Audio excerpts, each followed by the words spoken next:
A very good afternoon to everyone. I, Priya Yadav, welcome you all to the Vibrant India series episode 46. I also welcome all our viewers who are watching us on live Facebook. Vibrant India series. VIS is an initiative of DM Media School for celebrating 75 years of India's independence. This series will be a year-long exercise. As part of this series, we invite inspiring personalities for online talk, interview, and interaction with our students. The invited personality for this series are from all walks of life and from all parts of the country. And today, our special guest is Shri Rajesh Kumar Singh, composer, actor, designer, and director. We welcome you, sir. Thank you. I would like to take a moment and introduce Delhi Metropolitan Education to our viewers. Delhi Metropolitan Education, DME, is a A-grade premier educational institute affiliated to Guru Gobind Singh Intrasta University in New Delhi and approved by the Bar Council of India. Institute offers BBA, BA LLB, BBA LLB with BCI approval and BJMC programs. DME believes in imparting world-class education to its students while training them to develop and enhance their skills. This education and training enables them in taking up challenges of the industry and creating a space for themselves with their competence and vigor. DME Media School is one of the most promising institutes in the country. It offers BA in journalism and mass communication. It is recognized as a school focused on the growth of its faculty and students through academic and co-curricular activities. Major flagship events and initiatives of the school include BG Varghese Lecture Series, Peer-to-Peer FGP, International Conference ICANN, and Vritika Convention of Media Students. And newly added to the list is VIS Vibrant India Series. Now, I would like to invite Himakshi Datta to introduce our guest of the evening. Over to you, Himakshi. Thank you, Priya. It is our privilege to introduce to you the personality of episode 46 of the VIS. Our guest of the evening has many feathers in his cap. Shri Rajesh Kumar Singh is an alumni of the following institutes: London Academy of Music and Dramatic Arts, UK, National School of Drama, Sri Ram Center for Performing Arts, Gandharv Mahavidyalaya. Sir, major achievements are: Sir is the recipient of Bismillah Khan Yuva Puraskar in Scenic Design 2017. He has 5 years of experience of working as show director at Kingdom of Dream, where 50 actors, 70 dancers, and 300 crew were working under his guidance. Since last 15 years, Sir has been running his own theatre group called Flying Feathers Art Association. He created many cultural activities and almost performed all over India. He has participated in many major theatre festivals of our country and abroad. He is the recipient of INLAC Scholar Award for Higher Study in London Academy of Music and Dramatic Arts, UK. He also received Best Sound and Music Design Award for Laila Majnu play in Meta Theatre Award 2009. Sir has been an integral part of Asia's biggest theatre festival, Bharat Rang Mahotsav, since 2008. He was the technical director of Contemporary Dance Festival Ignite, which is organized by Gati in association with many embassies in Delhi. He was the technical head of performance designer of Switzerland 10 City Tour Show of Contemporary Dance Production in Habitat Geometry 2013. Sir has been selected twice for Best Play and Director of the Year by Sahitya Kala Parisad, Delhi government. He is a well-trained artist in all aspects of theatre, like acting, direction, design, stage management, and music. As designer and director, his work has been highly appreciated on national and international level. In his career span of over 24 years, Sir has got wide range of experience in theatre training. He has also developed his own style in the field of design and direction, which is achieved by working with eminent personalities in his field. Now, I would like the technical team to show us glimpses from his life.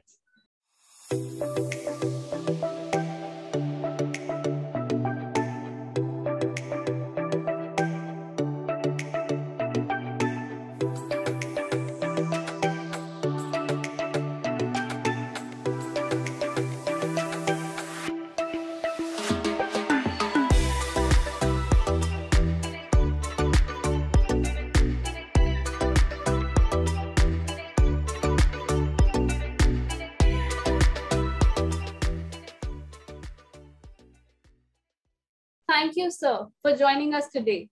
It is indeed an honor to host you. Now, I request Dr. Susmita Bala, Head DME Media School, to welcome our guest. Over to you, ma'am. Thank you, Himakshi. Welcome everybody in episode 46 of Vibrant India series.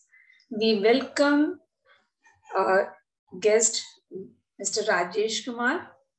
We launched this digital program on August 9 in 2021 on the anniversary of Quit India movement. This is an initiative of DME Media School, Delhi Metropolitan Education. Vibrant India series is an online series to get inspiration from distinguished personalities. This program has been conceptualized and created by Professor Ambrish Saxena. Vibrant India series is a tribute to all those people who have made supreme sacrifices for the independence of our motherland. India will be completing 75 years of independence this year. We started celebrations last year only. This program, VIS, has been launched as a part of these celebrations. 8 personalities from the defense forces have participated in VIS till date.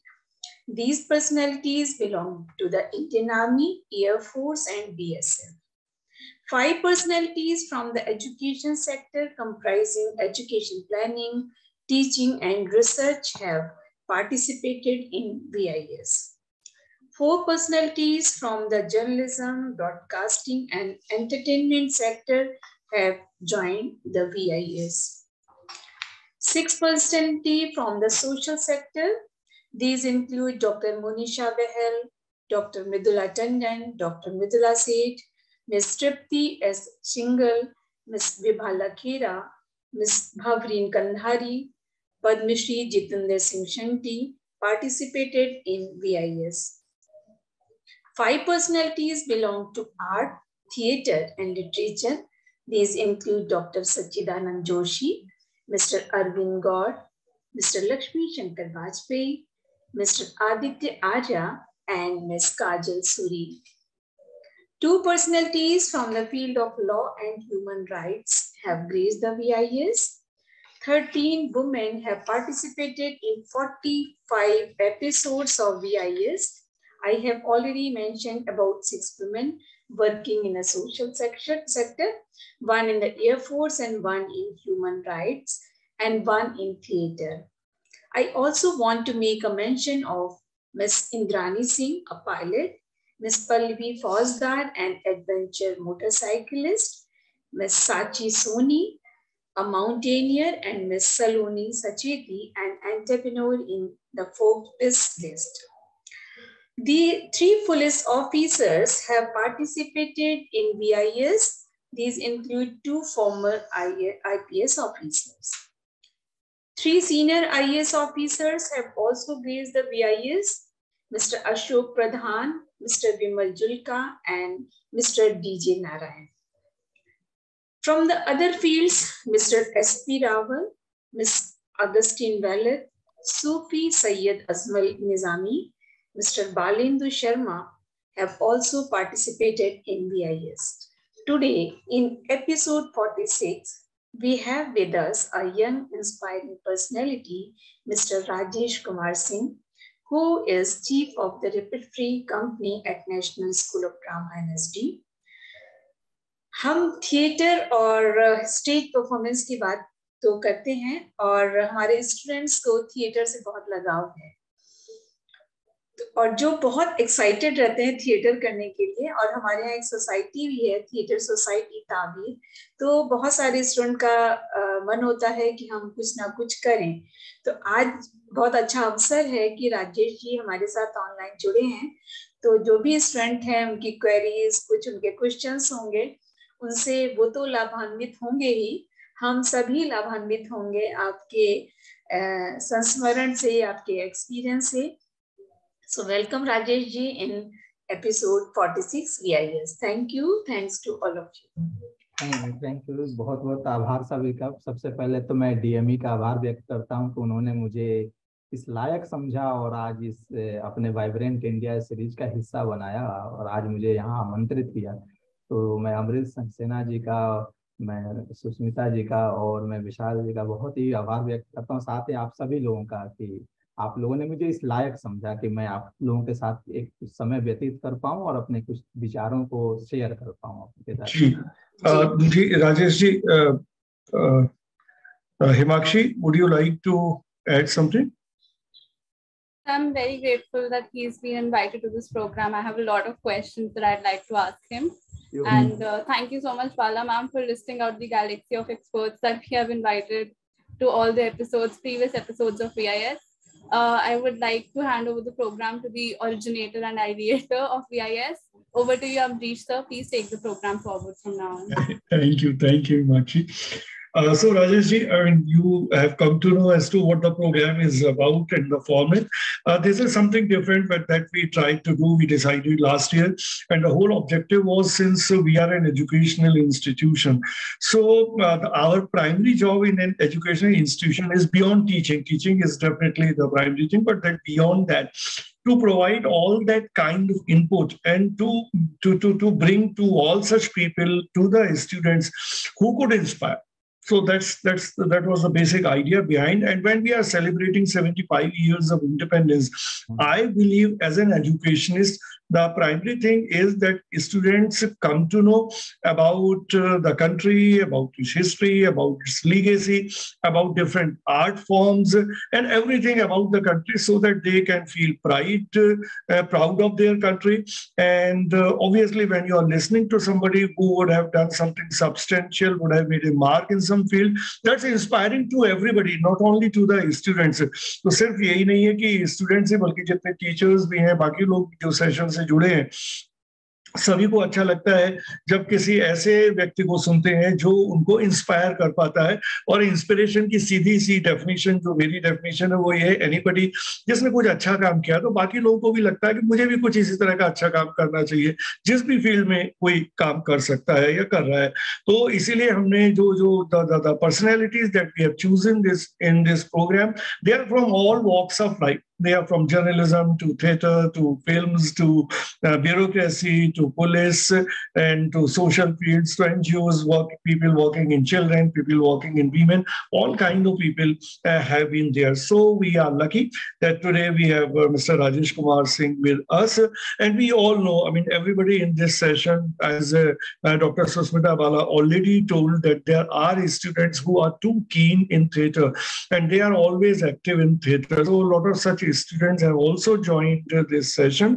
And as the format of the program goes, in the first session, I mean, after this introductory session, now we would request you, Rajesh ji, to narrate your life journey in a manner, with all your experiences, with all your anecdotes, with whatever, even narrating as the challenges that you would have come across.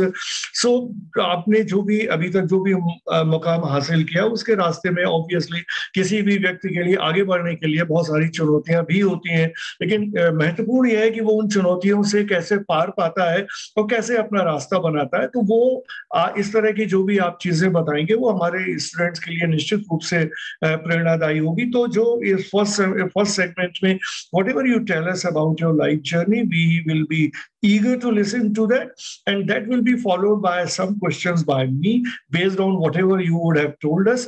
And in the final segment, the students will be interacting with you and asking questions to you. So now the forum is open to you, Rajesh ji, and you can start with your own expression. Thank you.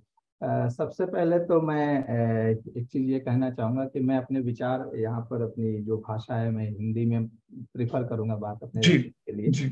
एक तो चूँकि हम ये जो occasion है 75 साल का जो एक हम अपने देश की आज़ादी का जो मना रहे हैं, तो कहीं ना कहीं ये उसके लिए भी एक ये जाता है कि हम अपनी भाषा को उस तरीके से, मेरा ये नहीं कहने का मतलब है कि हम दूसरी भाषाओं का वो नहीं आदत नहीं करते, लेकिन इस अवसर पे ये मुझे अच्छा लगता है कि मैं अपनी भाषा में बात करूं। और दूसरा एक कारण ये भी होता है कि जब हम अपनी भावनाओं की जब बात करते हैं तो भावनाएं कहीं ना अपनी भाषा में हम अच्छे से व्यक्त कर पाते हैं। उस चीज़ों को और अच्छे जेन्युइन लेवल पे हम उस बात को रख पाते हैं। तो उसके लिए अगर मैं आपसे आज्ञा लेता हूँ। बहुत कुछ मेरे बारे में ऑलरेडी बहुत बता दिया गया है कि मैंने क्या क्या किया है। जो थोड़ा बहुत एक मैं बैकग्राउंड देना चाहूँगी कि मैं कहाँ से आया हूँ, ताकि आप लोगों को पता चले कि हाँ हम किस कहाँ से उठ करके अब कहाँ किस मुकाम तक पहुँचे हैं। हालांकि ये लास्ट नहीं है, आगे से आगे भी और भी बहुत सारे मुकाम बने रहते हैं और आपको उसकी तलाश में आगे जाना पड़ता है।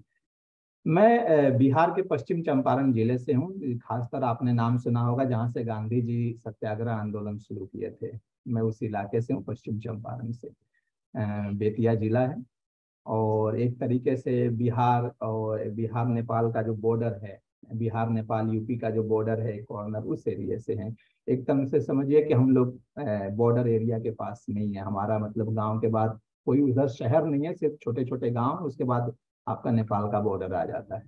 तो एक तरीके से जंगल जैसा ही एरिया कहिए, उस इलाके से हूँ मैं। खेती हमारी लाइफ की जो अर्निंग का एक स्रोत होता है, जो आज भी है। तो हम मेरे जनरेशन से पहले के जितने भी हमारे फैमिली मेंबर्स रहे हैं, सारे लोग वो सारे खेती पे ही रहे हैं। कोई नौकरी करना ये तरह ये कंसेप्ट ही नहीं आया, ये समझ ही नहीं, दिमाग में ये विचार ही नहीं किसी के आते थे कि हमें इस डायरेक्शन में कुछ जाना है। तो एक मेरा जनरेशन है जहाँ से हम लोगों ने गांव से निकल करके पढ़ना शुरू किया, एक तरीके से पढ़ाई की शुरुआत करी और शहरों में आना जाना शुरू हुआ। और फिर वहां से फिर हमें एक्सपोजर एक मिलना शुरू हुआ, पता चला कि हाँ कि क्या क्या है, कौन कौन से दिशाएं हैं, कौन कौन से रास्ते हैं जिनमें आप जा सकते हैं। फिर भी वो एक दौर था जब मैं ये सेंचुरी ट्रांजिशन का जो एक दौर था 98 99 के बाद 2000 से 21st सेंचुरी में जब हम ट्रांजिशन कर रहे थे, तो उस समय नौकरी में भी बहुत सारे ऑप्शंस, बहुत ज्यादा ऑप्शंस नहीं थे। आपको गिन करके वहीं या तो आप डॉक्टरी में जाएंगे, इंजीनियरिंग में जाएंगे, या फिर आप आर्मी पुलिस या आर्मी में जाएंगे। मेजर यही अप्रोच होता था, इसके अलावा और कोई ऑप्शन नहीं था। हाँ, हमने जब ग्रेजुएशन किया तब एक आया आपका कंप्यूटर का सब्जेक्ट 96 के अराउंड में मार्केट में एक इसकी ट्रेनिंग शुरू हुई, तो लोग उसमें जाना शुरू हुए। फिर तो ऑप्शंस ज्यादा नहीं थे, तो ऐसे और परिवारों के पास भी ऐसी अनुमति नहीं होती थी कि आप इन ऑप्शन को छोड़ करके किसी और ऑप्शन में आप अपने कैरियर को एस्टेब्लिश करने जाएं।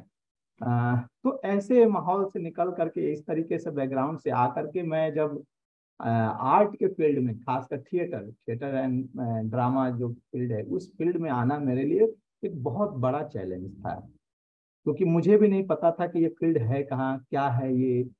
बस एक इंटरेस्ट था, एक सेल्फ इंटरेस्ट था कि हाँ मुझे ये अच्छा लगता है और मुझे ये करना है। सिंगिंग में भी इंटरेस्ट था, म्यूजिक में भी इंटरेस्ट था।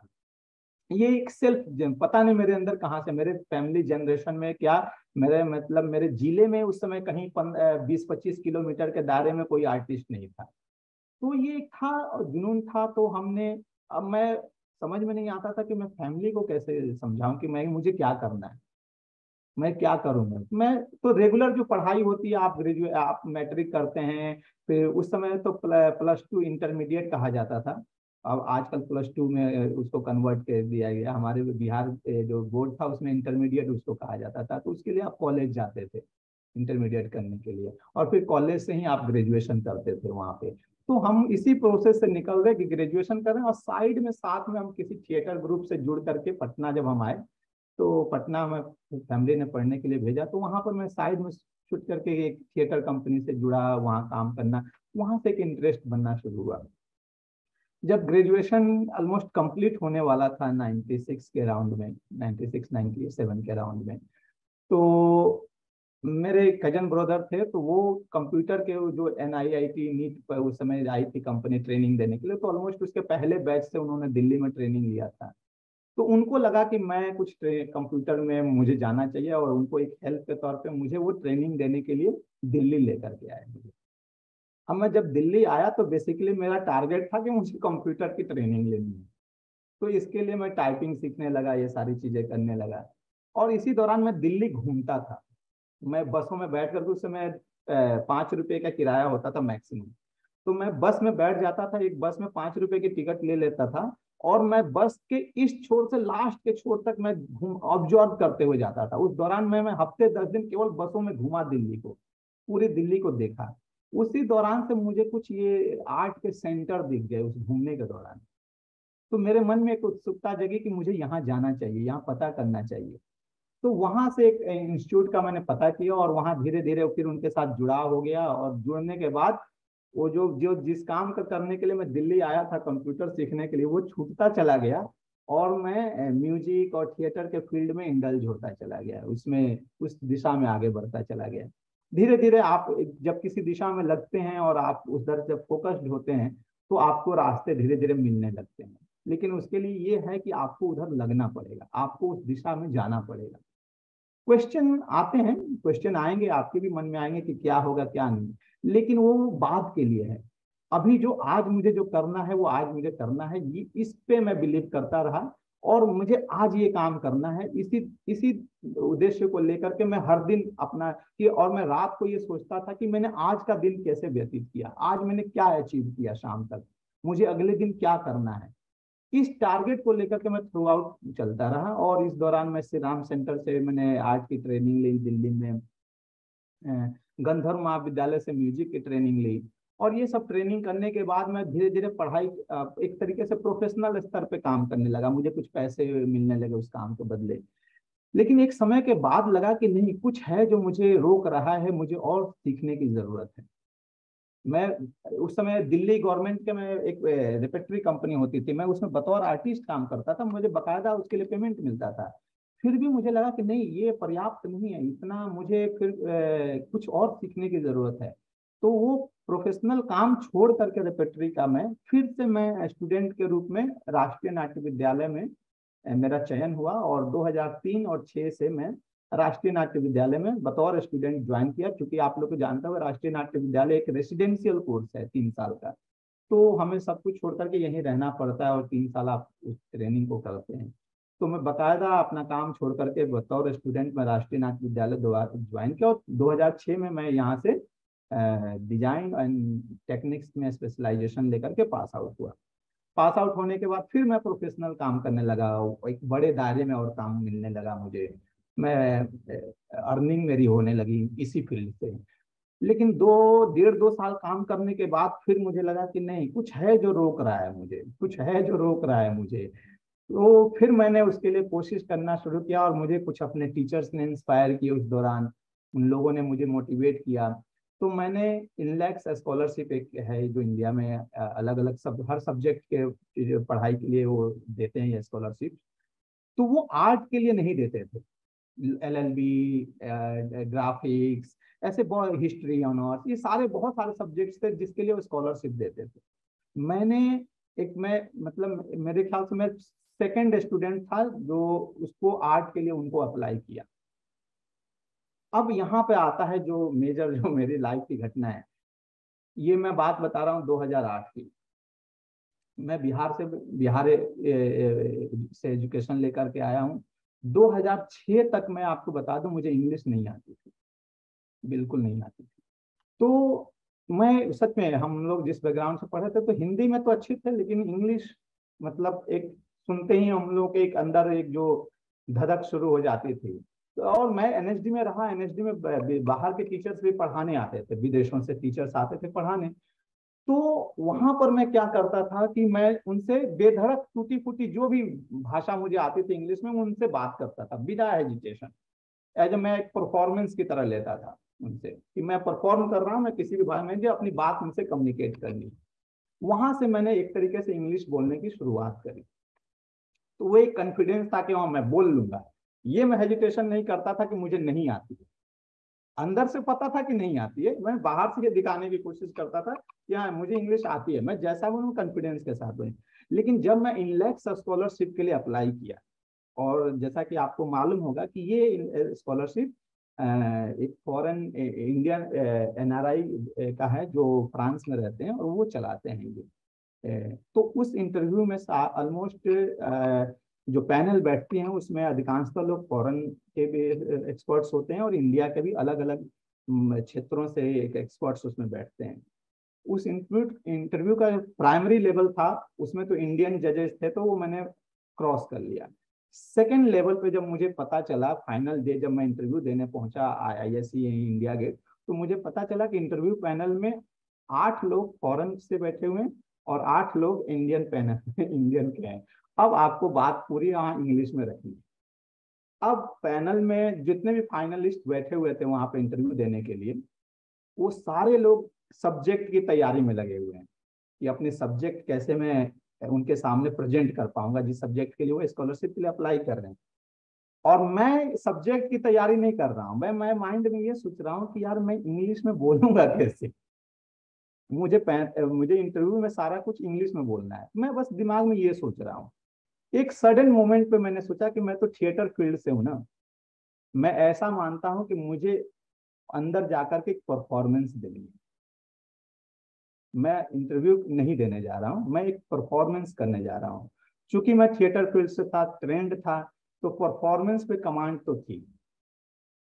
किस भाषा में देनी है उसका मैं झिझक भूल गया उस मोमेंट पे। और विश्वास नहीं कीजिएगा, पता नहीं कोई एनर्जी होती है, कोई एक दैवीय शक्ति होती है। मैं इंटरव्यू में गया अंदर और मैं 55 मिनट बाद इंटरव्यू से निकला। मेरा 55 मिनट 55 मिनट मेरा इंटरव्यू चला वहां पे, और 55 मिनट मैंने इंग्लिश में ही उनसे बात किया टोटली। उन्होंने मुझसे एक लास्ट सवाल पूछा, बीच बीच में बहुत सारी बातें हुई, सारी बातें मैंने उनसे कहते गया। उन्होंने मुझसे लास्ट में एक सवाल पूछा कि बाहर पढ़ने के लिए आपको IELTS या इस तरह की एक डिग्री की जरूरत पड़ती है? तो मैंने कहा उनको कि सर मैं परफॉर्मिंग आर्ट के लिए पढ़ाई के लिए जा रहा हूँ, मैं किसी एकेडमिक कोर्स के लिए पढ़ाई के लिए नहीं जा रहा हूँ। और लास्ट 55 मिनट से मैं आपसे बात कर रहा हूँ, आप मुझे समझ रहे हैं, मैं आपकी बात को समझ रहा हूँ। यही काम तो मुझे वहाँ टीचर के साथ करना है कि उनकी बात मुझे समझ जानी है, मैं जो कहूँगा वो मुझे बात समझ जाएंगे। तो जब आप 55 मिनट मुझे आप लोग समझ पाए तो वो क्यों नहीं समझ पाएंगे? और ये जवाब था, और शाम को रिजल्ट आया, उसमें मैं सेलेक्ट था बिना IELTS डिग्री के, बिना अंग्रेजी के कोई औपचारिक पढ़ाई के लिए। तो ये किस्सा शेयर करने का मेरा मकसद यही था कि हमें किसी भी चीज का एक जो हमारे ऊपर जो प्रेशर होता है ना, हमें वो प्रेशर लेने की जरूरत नहीं है। उस प्रेशर का प्रेशर होता है, मैं ये नहीं कहता उसका प्रेशर नहीं होता है, उस प्रेशर का हमें सॉल्यूशन निकालना होता है। पहले भी मैं बहुत एक थिएटर की 2 साल की ट्रेनिंग ले चुका था श्री राम सेंटर से, और थिएटर कर रहा था। तो एक तो बेसिक चीज ये है कि NSD के लिए अप्लाई करने के लिए आपका ग्रेजुएशन होना जरूरी है, और ग्रेजुएशन के साथ साथ इस फील्ड का एक बेसिक नॉलेज होना जरूरी है। थिएटर का एक जरूरी नहीं है कि आप किसी ग्रुप के साथ जुड़ करके काम कर रहे हैं या किसी और इंस्टीट्यूट से आप थोड़ा सा एक ट्रेनिंग लेकर के आए हैं। तो NSD के लिए जो फॉर्म अप्लाई करने की जो योग्यता है वो ये है कि आप ग्रेजुएशन हो, आपका ग्रेजुएशन हो, और आपने इस फील्ड में एक अनुभव लिया हो कुछ सालों का। तो वो योग्यता होती है यहाँ के फॉर्म अप्लाई करने के लिए। उसके बाद फॉर्म अप्लाई करने के बाद आपका एक इनिशियल स्टेज पे पहले इंटरव्यू होता है। उस इंटरव्यू को, जिसमें आपसे रिटेन वगैरह या कुछ बातों पे बातचीत की जाती है, उस इंटरव्यू को अगर आप क्रॉस कर लेते हैं तो फिर आपका एक एक्टिंग का टेस्ट होता है, जो आप ऑडिशन जैसा होता है, जिसमें आप अपने परफॉर्मेंस देते हैं, सिंगिंग, एक्टिंग वगैरह, डांस, ये सारी चीज, ताकि आपको समझ में हो कि आपको म्यूजिक की समझ है, आपको रिदम की समझ है। तो वो इंटरव्यू एक होता है, उसको आप क्रॉस कर लेते हैं तो फिर एक 4 दिन का यहाँ पर रेसिडेंशियल इंटरव्यू होता है, जिसमें सारे जो लास्ट फाइनलिस्ट लोग होते हैं वो सारे लोगों को एक 4 दिनों के लिए यहाँ पे रखा जाता है, और उन 4 दिनों पे बहुत सारे एक्टिविटीज कराए जाते हैं।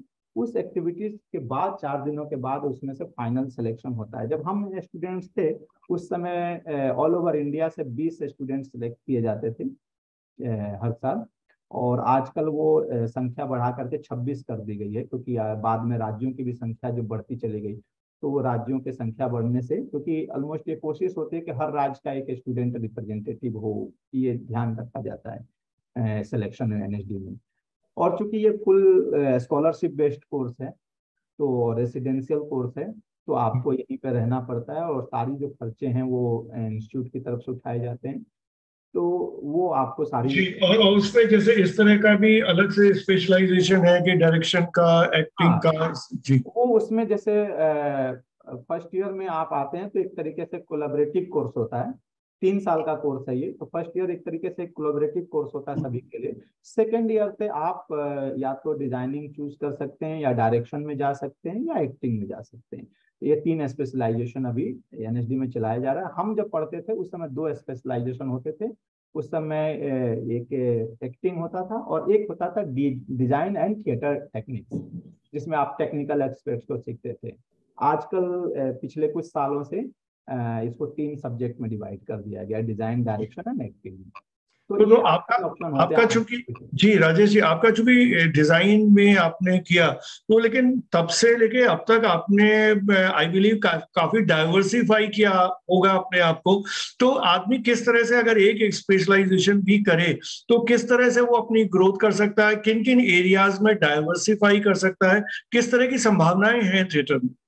देखिए, आज अब तो बहुत सारे ऑप्शंस आ रहे हैं। हम जब शुरुआत किए थे तो ऑप्शंस इतने नहीं थे काम करने के लिए भी। आजकल तो अभिनय के क्षेत्र में आप देख रहे हैं कि ओटीटी प्लेटफॉर्म्स आ गए हैं। तो एक एक पूरा एक बड़ा मार्केट खुल गया है, प्लेटफॉर्म खुल गया है नए लोगों के लिए। और आप खुद देख रहे हैं कि कितने नए नए चेहरे आपको रोज दिखाई दे रहे हैं अभिनय के क्षेत्र में। टीवी चैनल्स इतने आ गए हैं, हर चैनल्स के अपने प्रोडक्शन हाउस हैं। तो ये एक मीडिया के रूप में हो गया।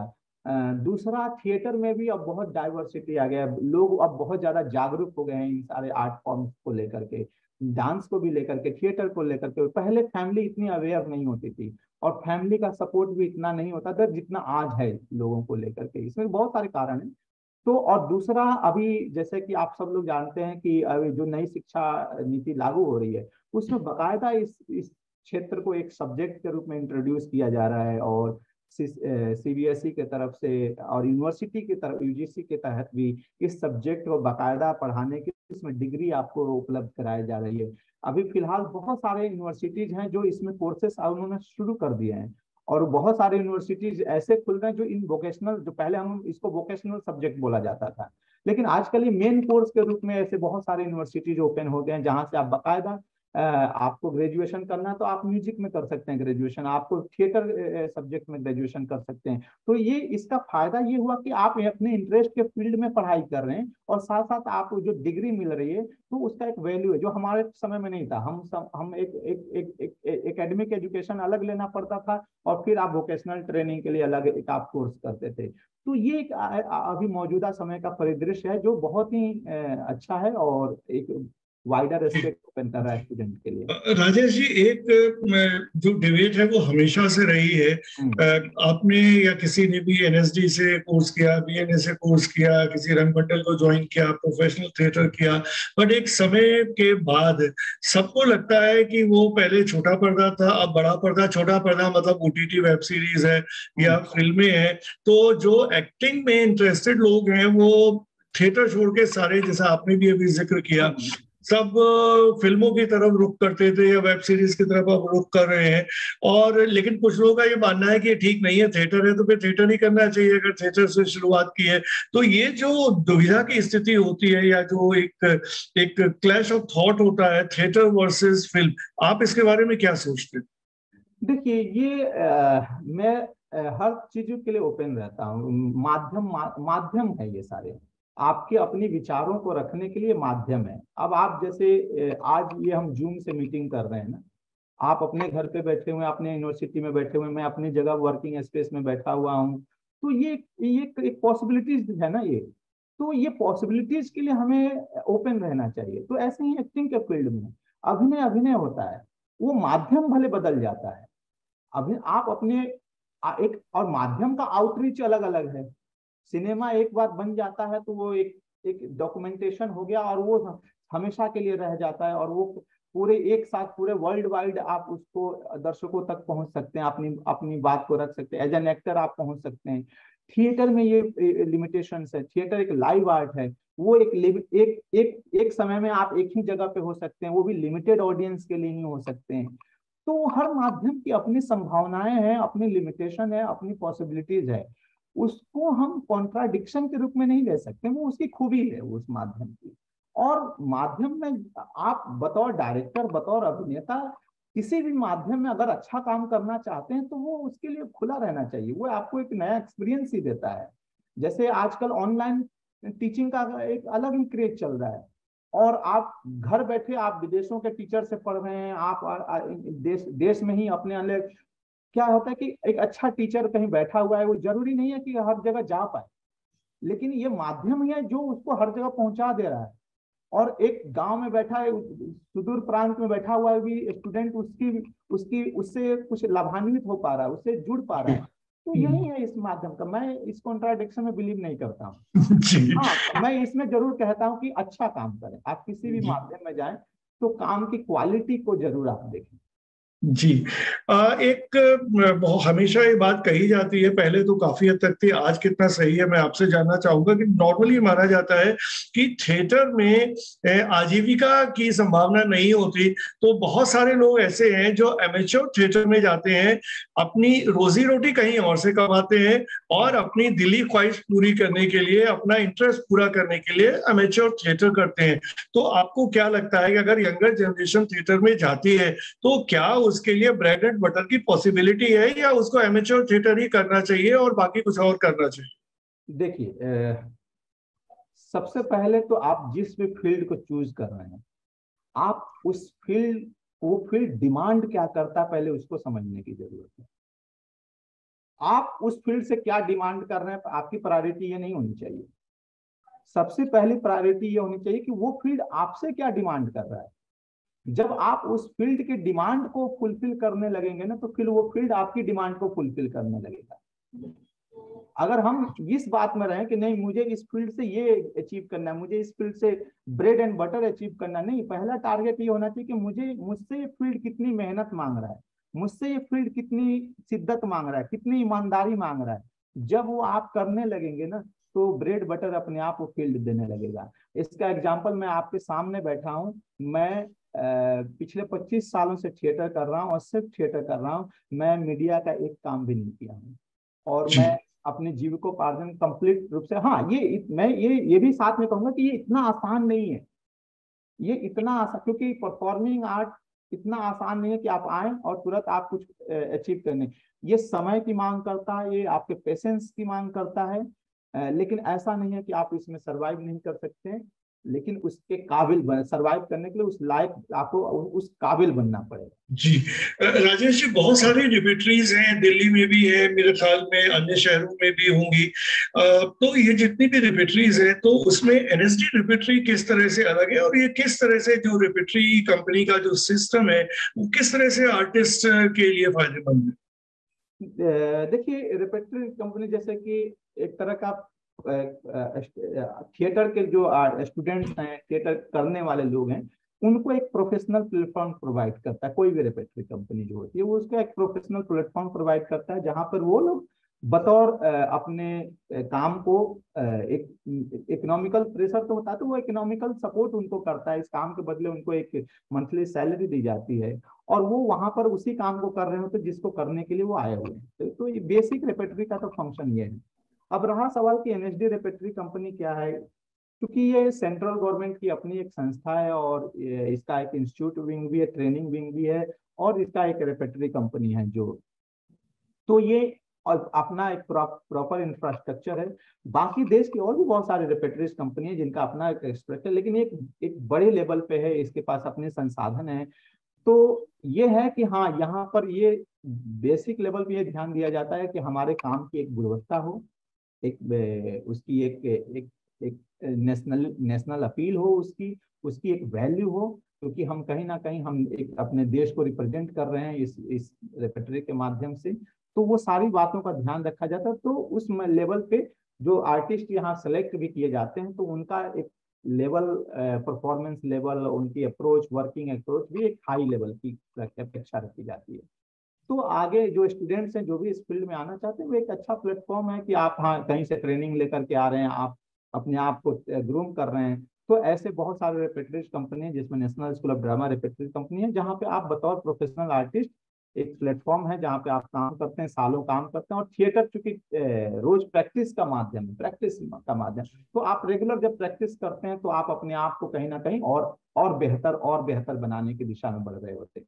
जी राजेश जी, एक जिज्ञासा मेरी और है, जैसे आपने पूरी अपनी जो जर्नी बताई गांव से, बेतिया से लेके और दिल्ली तक की, अब आज आपके गांव में क्या स्थिति है? मतलब आपके गांव में, आपके शहर में, आपके घर में आपके प्रति नजरिया किस तरह से बदला है, और आपके प्रभाव से क्या गांव में इस तरह का कोई माहौल बना है कि और ज्यादा लोग आर्ट फॉर्म्स में और थिएटर में आए?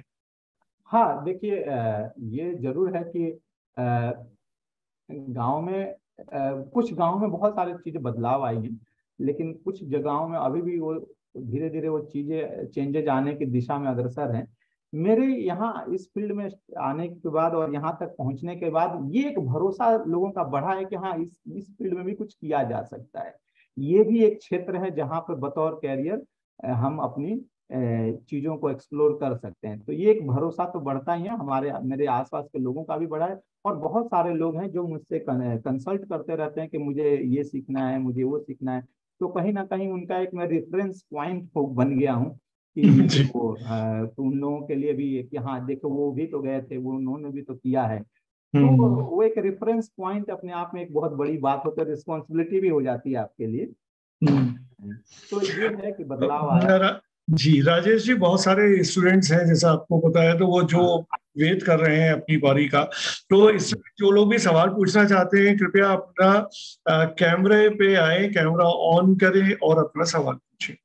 तो पहले वो अपना हाथ खड़ा कर सकते हैं, फिर मैं उनको परमिशन दे दूंगा, वो अपना कैमरा ऑन कर पाएंगे। Hello, sir. Good morning.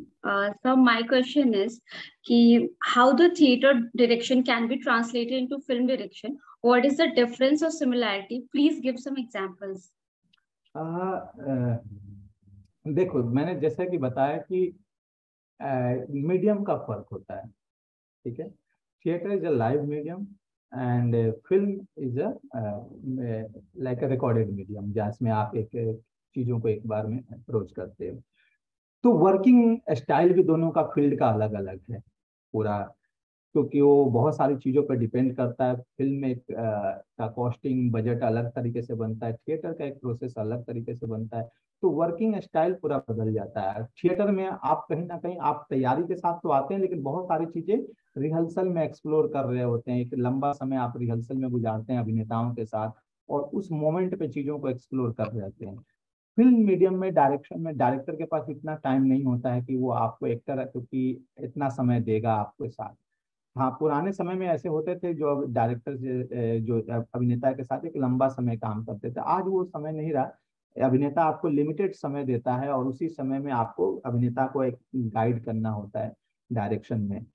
Approach, characterisation का अप्रोच तो लगभग एक ही होता है कि आप कैरेक्टर को कैसे अचीव करेंगे, कैरेक्टर को कैसे बिल्ड करेंगे। तो वो अप्रोच थिएटर और फिल्म में एक ही तरीके। आप देखेंगे कि दुनिया के जितने भी महान अभिनेता हुए हैं वो कहीं ना कहीं थिएटर से जुड़े रहे हैं, चाहे अपने देश में चाहे बाहर के देशों में। आप हिस्ट्री उठा करके देख लीजिए कि जितने भी अच्छे बड़े अभिनेता हुए हैं वो सब थिएटर से कहीं ना कहीं थिएटर के बैकग्राउंड से ही आए हुए लोग हैं।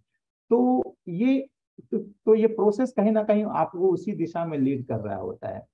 आपको एज ए डायरेक्टर आपको मीडियम का डिफरेंस समझना होता है कि मीडियम के डिफरेंस होने से उसकी वर्किंग पॉसिबिलिटीज डिफरेंस होती है, उसकी बजटरी एस्पेक्ट्स डिफरेंट होता है, प्लस उसके कारण बहुत सारी चीजें बदल जाती हैं। क्योंकि फिल्म थिएटर में आपके पास समय होता है, आप धीरे धीरे एक एक चीजों लोगों को जोड़ते चले जाते हैं। फिल्म में क्या होता है कि आज आपको शूटिंग करनी है, आज ही सारे लोग आपको मिलेंगे और सारे डिपार्टमेंट के लोग आज ही मिलेंगे और सबको एक साथ कोऑर्डिनेट करके आपको वो सीन शूट करना होता है। तो आपकी प्लानिंग और प्रिपरेशन उतनी तैयारी होनी चाहिए, प्री प्लानिंग जो आपकी होनी चाहिए, ताकि आप आपको ऑन द स्पॉट आप वर्कआउट नहीं करने तो आपका टाइम वेस्ट होगा, आपका बजट आपका एक्सीड करेगा। थिएटर में ऐसा नहीं कि तैयारी की जरूरत नहीं, लेकिन आपके पास एक टाइम होता है कि जिसमें आप चीजें इवॉल्व कर रहे होते हैं और धीरे धीरे आप लास्ट प्रोडक्ट तक पहुंचते हैं। जी, रिया सिंह सवाल पूछना चाहती है। रिया सिंह, अपना सवाल पूछो। सर, मेरा आपसे सवाल है, आप किंगडम ऑफ ड्रीम्स जैसे इतने बड़े प्रोजेक्ट का हिस्सा कैसे बन पाए और उस प्रोजेक्ट के दौरान आपको जितनी भी लर्निंग्स मिली, उन लर्निंग्स ने आपको अब तक के अपने थिएटर के कार्यकाल में कैसे हेल्प करी? देखो कोई भी एक तो जैसे मैं 2008-9 में मैं जब लंदन से पढ़ करके आया, मैंने वहाँ का थिएटर देखा कि इस स्केल पे थिएटर होता था। वहाँ बहुत सारे म्यूजिकल प्रोडक्शंस हैं जो पिछले 70-75 सालों से हाउसफुल चले आ रहे हैं, ऐसे ऐसे प्रोडक्शंस हैं। और वहाँ फिल्म देखना आसान है, थिएटर देखना मुश्किल है। थिएटर का टिकट आपको बहुत हार्डली बहुत 3-3, 4-4 महीने का एडवांस बुक करना पड़ता है। तो इस लेवल का थिएटर होता है वहाँ पे। म्यूजिकल्स प्रोडक्शन होते हैं जिसमें 70 बैठ म्यूजिक म्यूजिशियन बैठे होते हैं, डांसर्स होते हैं, ग्रैंड प्रोडक्शंस होता है। तो जब मैं वहां से ट्रेनिंग लेकर के आया, इंडिया आया, और लकीली मुझे यहाँ काम करने के बाद 2-3 साल के बाद किंगडम ऑफ ड्रीम में इसी तरह का एक अनुभव काम करने का मुझे मौका मिला। तो मुझे लगा कि जो मैं सीख करके आया हूँ उसको मुझे प्रैक्टिकल लेवल पे एक्सप्लोर करने का, यूटिलाइज करने का मुझे अपने ही देश में मौका मिल रहा है। तो वो मैंने ज्वाइन किया, और वहां पे जाहिर सी बात है, जैसा कि मैंने आपको बताया कि इतने 60-70 डांसर्स होते थे, 50 अभिनेता, 300 क्रू आपके अंदर काम कर रहे हैं। तो आपकी डेली आपको हर उस मतलब ऑलमोस्ट 400-500 लोग आपको पे आपकी नजर रहती है, एक एक चीज की डिटेल की आपको नजर रहती है। आज यहाँ पर क्या गड़बड़ हुआ, यहाँ पर क्या अच्छा हुआ, वो सारी चीजों को आपके तो ये कॉन्फिडेंस देता है एक्सपीरियंस। ये सारी चीजें आपके अंदर एक, आप जितना काम करते हैं ना उतना आपका कॉन्फिडेंस लेवल बढ़ता चला जाता है। मैं ये भी चीज कहूंगा कि ओवर कॉन्फिडेंस नहीं होना है कि अब तो मैं कर लूंगा, नहीं। कॉन्फिडेंस ये होता है कि आपको थ्रेड लाइन पर रखता है। ओके, हर काम का चैलेंज होता है, हर काम को चैलेंज की तरह लो और उसमें अपना बेस्ट देने की कोशिश करो। हेलो सर, जैसा कि आप जानते हैं कि फिल्म इंडस्ट्री में नेपोटिज्म की डिबेट अभी भी जारी है, तो इसके होते हुए जो एस्पायरिंग स्टूडेंट्स हैं जिनका फिल्म इंडस्ट्री में इंटरेस्ट है पर कोई कनेक्शन नहीं है ऑलरेडी इंडस्ट्री से, वो अपनी एक्टिंग स्किल्स पे इंटायरली डिपेंडेंट है, उनका क्या चांस है to become successful in this field? देखो चीजें आसान तो नहीं होती किसी भी फील्ड में, चाहे आप एजुकेशन के फील्ड में भी होते हैं, आप यूपीएससी की तैयारी करते हैं, उसमें भी चीजें आसान नहीं होती है। लेकिन सब आप जब आसान, आप ये क्यों सोचते हो कि इसमें नेपोटिज्म चलता है? आपके लिए बात ही विचार ही नहीं आना चाहिए आपके दिमाग में। आता होगा, किसी के लिए आता होगा, आप अपना मेहनत कर रहे हैं ना, आप अपने लिए लड़ाई लड़ रहे हैं, ठीक है। आपको हो सकता है कि आपको हम फेस करना पड़े, लेकिन वो फेस आपको कहीं ना कहीं और मजबूत करता है और तैयार होने के लिए आपको तय करता है कि ताकि आपको जिस दिन आप उस काम को करने का मौका मिलेगा उस आपसे बेहतर कोई दूसरा नहीं कर पाए। आप अपने आप को इस लायक बनाइए। तो क्या है, ये परफॉर्मिंग आर्ट है। यहाँ आप हैं सामने, आपका काम जाएगा आपके। आप देखेंगे फिल्मी दुनिया में ऐसे बहुत सारे लोग आए जिनकी अपनी प्रोडक्शन कंपनी थी, अपने घर के लड़के थे, लेकिन वो कितने साल तक चले? इसमें वही टिकता है जिसके अंतर्गत कुछ होता है, जिसके अंदर कुछ बात होती है, जिसके अंदर कुछ कैपेबिलिटीज होती है। तो नेपोटिज्म ये बिजनेस है, ये बिजनेस मीडियम है एक फिल्म एक तरीके से। तो वहां नेपोटिज्म सरवाइव नहीं कर पाएगा, एक समय तक ही रहेगा, उसके बाद सरवाइव नहीं कर पाएगा, क्योंकि प्रोडक्ट का अच्छा होना जरूरी है उसको सरवाइव करने के लिए। तो ये बात आप आज आपके सामने बहुत सारे एग्जाम्पल्स हैं। आप पंकज त्रिपाठी उठा कर देख लीजिए, राजकुमार राव उठा करके देख लीजिए, नवाजुद्दीन सिद्दीकी उठा करके देख लीजिए, आप कितने वैसे हजारों नाम हैं। मैं फिल्म की बात कर रहा था इसलिए मैं फिल्म के अभिनेताओं का रेफरेंस दे रहा हूं मैं आपको। ऐसे थिएटर में भी लोग होते हैं। तो आप अपने आप को उस लायक बनाओ, उस काबिल बनाओ। आपको ये टेंशन लेने की जरूरत नहीं है कि आप टेंशन ये लो कि मुझे बेहतर कैसे होना है। जी निखिल गुप्ता, सवाल पूछो। सर, मैं मीडिया का एक छात्र हूँ और रंगमंच मुझे किस तरीके से अपनी आप को स्थापित करने में मदद कर सकता है? मेरा आपसे एक सवाल है। आप बतौर रंगमंच में बतौर क्या कैसे स्थापित होना चाहते हैं? पहले सवाल को। और बतौर कलाकार सर, जैसे कलाकार तो तभी होते हैं, बतौर अभिनेता, बतौर निर्देशक, बतौर डिजाइनर, बतौर टेक्नीशियन। बतौर अभिनेता जैसे हम अपने कॉलेज में कई सारे एक्ट करते हैं, ड्रामा करते हैं, तो ये तो एक मीडिया में रहने के बाद एक करिकुलम एक्टिविटी के रूप में हो गया। बट हम अपने, अगर हम इस तरीके में आना चाहते हैं मीडिया के माध्यम से, तो हम कैसे आ सकते हैं? देखिए, मैं हमेशा जैसे आप एक अच्छा कुक बनना चाहते हैं, ठीक है, एक अच्छा डॉक्टर बनना चाहते हैं, तो उसके लिए जो प्रोसेस है, आप अच्छा कुक बनने के लिए जाहिर सी बात है आप खाना बनाना सीखते हैं, फिर उसमें अपने कुछ इनपुट्स डालते हैं, कुछ अपनी आइडेंटिटी क्रिएट करते हैं, आपको पता होता है कि इसमें कि नमक कितना डालना है, हल्दी कितनी डालनी है, धीरे धीरे उसको वो प्रैक्टिस आप करते हैं। हाँ, आप रोज वैसा वो डिश बनाने का प्रैक्टिस करते हैं, और धीरे धीरे आपका वो डिश बनाने का एक पकड़ बनती चली जाती है, और धीरे धीरे उस डिश में वो एक टेस्ट आप जनरेट करने लगते हो। अब जैसे आप मैं अभी यहाँ पर ऑलमोस्ट 60 लोग पार्टिसिपेंट्स बैठे हुए हैं, 60 लोग को मैं बोलूंगा कि आलू भुजिया की सब आलू की भुजिया बनानी है। हाँ, सिंपल सब्जी, बहुत आसान सब्जी है आलू की भुजिया, लेकिन 60 लोगों के 60 लोगों का आलू भुजिया का टेस्ट डिफरेंट होगा एक दूसरे से।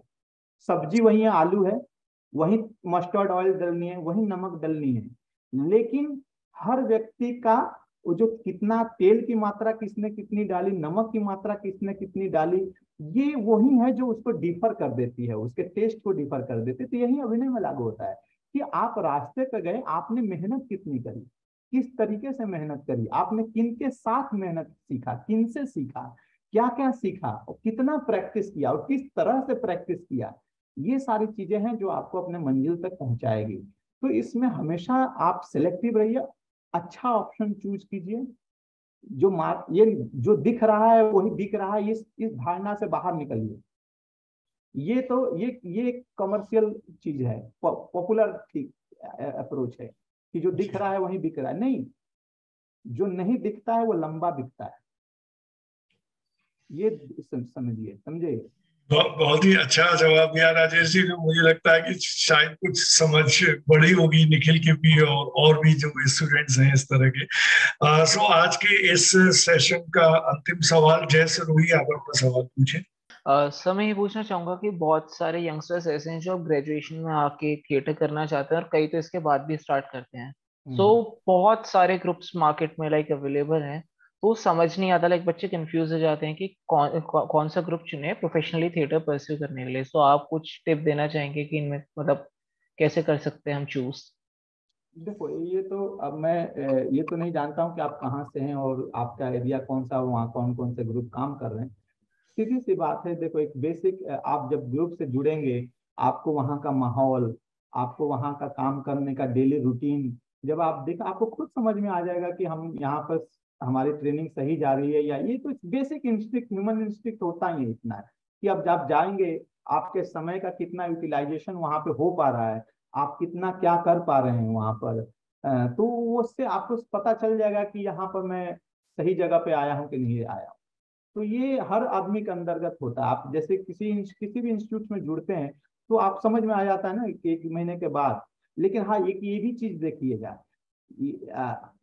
ये बेसिक पहला अप्रोच आपकी तरफ से होना चाहिए सीखने का। ये मत सोचिए कि मुझे कोई सिखाएगा, आपको कोई सिखाएगा नहीं, आपको सीखना है उससे, उसको पकड़ करके सीखना है, क्यों तू मुझे सिखा, आपका अप्रोच ये होना चाहिए।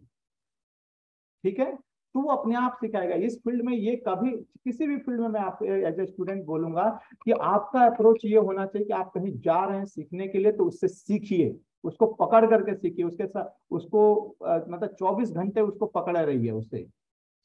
ये मैंने ऐसे ही सीखा टीचरों से अपने।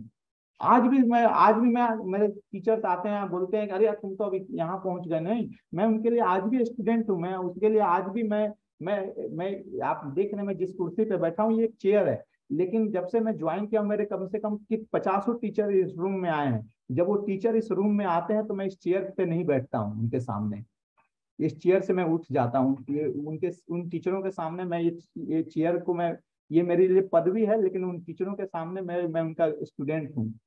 तो वो भावना आपको रखनी पड़ेगी, वो लर्निंग की भावना, वो रिस्पेक्ट की भावना रखनी पड़ेगी आपको। एक तो बतौर स्टूडेंट मैं सबको बोलूंगा कि आप हमेशा ये मानकर चलिए कि मैं बहुत कम जानता हूं, सारे जो है वो मुझसे ज्यादा जानते हैं, मुझे इनसे ज्यादा जानना है। ये कभी मत सोचो कि ओके मैंने तो ये जान लिया, अब तो मेरे तो इतने 98% मार्क्स इस एग्जाम में आ गए, अब तो मेरा हो जाएगा। नहीं, आपने 98% एक बार ला दिया, दूसरी बार फिर से आपको उसी तैयारी के साथ जानी है जहां पे आपको 100% मार्क्स लाना है। तो आप हर काम को नया रूप में लीजिए, नया चैलेंज के रूप में लीजिए। इस कॉन्फिडेंस में मत लीजिए कि क्लास में क्या होता है कि हम जानते हैं यार वो तो फर्स्ट डिवीजन वो लाता है, सेकंड डिवीजन वो लाता है, हम पास नहीं। ये थॉट ही नहीं आना चाहिए। आपका ये टारगेट होना चाहिए कि यार ठीक है वो फर्स्ट आ रहा तो मुझे वहां तक पहुंचना, उसके लिए मुझे क्या क्या करना है। आप एक बेसिक चीज है कि जब आप रात को सो रहे हो ना, किसी भी इंसान के लिए उसके खुद सेल्फ से बड़ा जज कोई नहीं होता है। वो खुद जानता है कि मैंने आज क्या किया है, मैं कितना ईमानदार रहा हूँ, कितना क्या रहा हूँ। तो वो आकलन करने की शक्ति आपके अंदर होनी चाहिए। धन्यवाद राजेश जी, आपने आज हमारा बहुत काम आसान कर दिया, मेरा और बाकी टीचर्स का, क्योंकि हो सकता है कि हम जितने टीचर्स हैं जिस तरह से छात्रों को कुछ सिखाने की कोशिश करते हैं तो शायद कहीं कोई गैप्स हो, वो आपने गैप्स थोड़े से खोल दिए यार। क्योंकि जो आपने सबसे महत्वपूर्ण बात जो बहुत अपीलिंग लगी मुझे कि जो सीखने वाला है उसमें सीखने की ललक होनी चाहिए। होता बिल्कुल उल्टा है, सारे जो स्टूडेंट्स हैं वो ये टीचर्स की जिम्मेदारी मान लेते हैं कि उनका काम है सिखाना और पढ़ाने का। बिल्कुल नहीं है, मैं इसमें बिलीव ही नहीं करता हूँ। टीचर वहां आता है, देखो मैं एक और हार्ड बात बोलूंगा, हर व्यक्ति, दुनिया का हर व्यक्ति कंफर्ट जोन ढूंढता है। वो कोई भी हो कंफर्ट जोन ढूंढता है, चाहे वो टीचर हो, स्टूडेंट हो। स्टूडेंट अपना कंफर्ट जोन ढूंढता है, टीचर अपना कंफर्ट जोन ढूंढता है। हमें इसी के अगेंस्ट जाना है।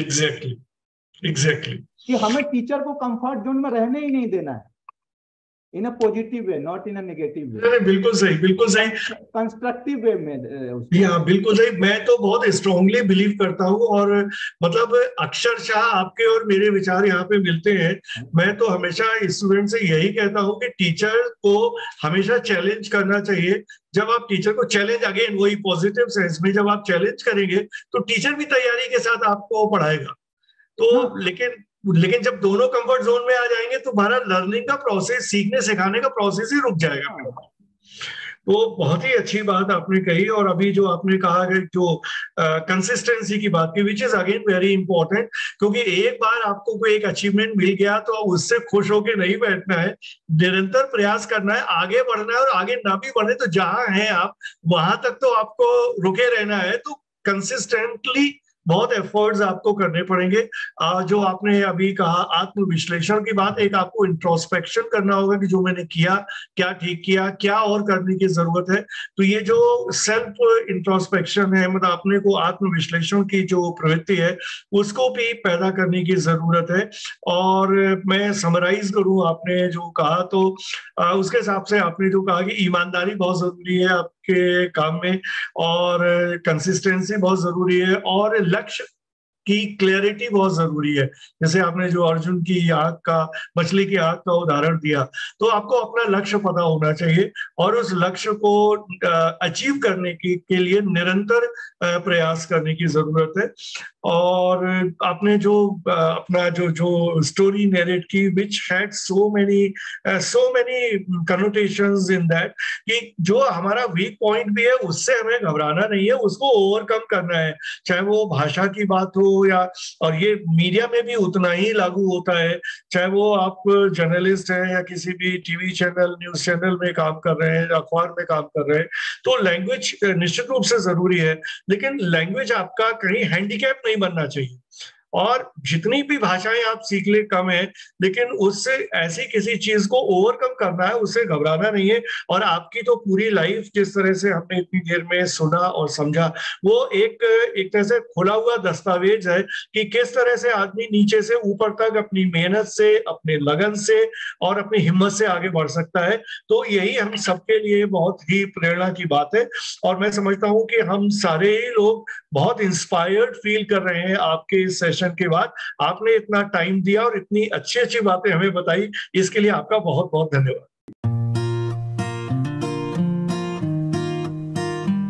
The first impression that comes to our mind about any college: tall buildings, big classrooms, large lobby areas, thick books, IT labs, assignments, class tests and projects. Nothing besides that. Every hour, minute, second spent here help us carving and shaping our persona, cultivating innovative mindsets for the challenging world. Learning is a lifelong process. Sharing knowledge, inculcating values of life, spark the innovative horizons of mind. Fun and frolic is the nature of every nook and corner here. A daily dose of thrill we are sure to get here.